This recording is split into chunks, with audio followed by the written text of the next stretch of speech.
নমস্কার বন্ধুরা, আজ আমি পরিচয় করিয়ে দেব আমার বাপের বাড়ির একটি সুন্দর জায়গার সঙ্গে। কি বলুন তো, এই যে দেখুন, এই যে এই মন্দিরগুলো, এইখানে আমরা ছোটোবেলায় বড় হয়েছি, খেলেছি। এগুলো আমাদের পিতৃপুরুষদের সমাধি মন্দির।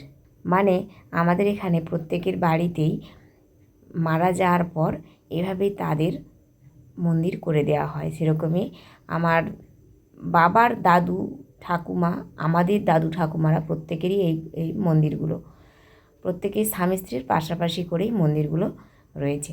আর আমার দাদা দেখুন কি সুন্দর বড় এলাচের গাছ লাগিয়েছে, তার সেই এলাচ গাছে কত সুন্দর ফুল এসেছে। অনেকেই বলেন আপনারা আমাদের এই পরিবেশে নাকি এলাচ হয় না, কিন্তু আমার বাপের বাড়িতে আমরা ছোটোবেলা থেকেই দেখে এসেছি এরকম অনেক অনেক এলাচের গাছ রয়েছে এবং তাতে এলাচটা হয়। ছোটো এলাচটা হতে দেখি না ঠিকই, কিন্তু বড় এলাচটা হয়।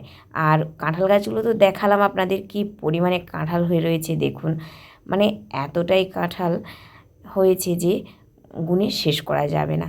আর এই এলাচের ফুলটা দেখুন, অসাধারণ, এত সুন্দর ফুল। আপনারা কখনো দেখেছেন? যদি দেখে থাকেন আমাকে কমেন্ট করে অবশ্যই জানাবেন। এই ফুলটা দেখলেই না আমার ভীষণ ভালো লাগে, এত সুন্দর ফুলটার রং।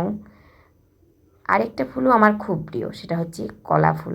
আপনারা অনেকেই হয়তো জানেন কলা ফুল গাছ। সেই কলা ফুল বলতে যে আমরা কলা খাই সেই কলা না, সেই গাছটার নাম হচ্ছে কলা ফুল বা কলাবতী। সেই ফুলটা আমাকে খুব ভালো লাগে। এই যে দেখুন, ছোটোবেলায় এইভাবে আমরা এরকমভাবেই ছোটো ছোটো আমের কুশিগুলো কুড়িয়ে নিতাম। এই ভিডিওটা অনেক দিন আগেরই, দোল পূর্ণিমার দিনের ভিডিও। বাপের বাড়ি গিয়েছিলাম তখন বানিয়েছিলাম, সেই ভিডিওটাই এখন ছাড়ছি।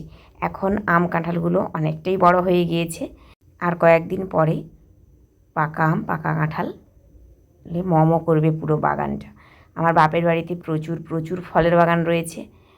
হয়তো পরে একটা কোনো সময় আপনাদের নিশ্চয়ই দেখাবো সম্পূর্ণ বাগান। আর যেহেতু তাড়াহুড়ো করে যাওয়া হয় এবং আবার তাড়াহুড়ো করে ফিরে আসতে হয়, তাই সেভাবে ভিডিও বানাতে পারি না। তবে আপনারা চাইলে পরে কোনো এক সময় অবশ্যই বড় ভিডিও দেব। আজ এতটুকুই, টাটা।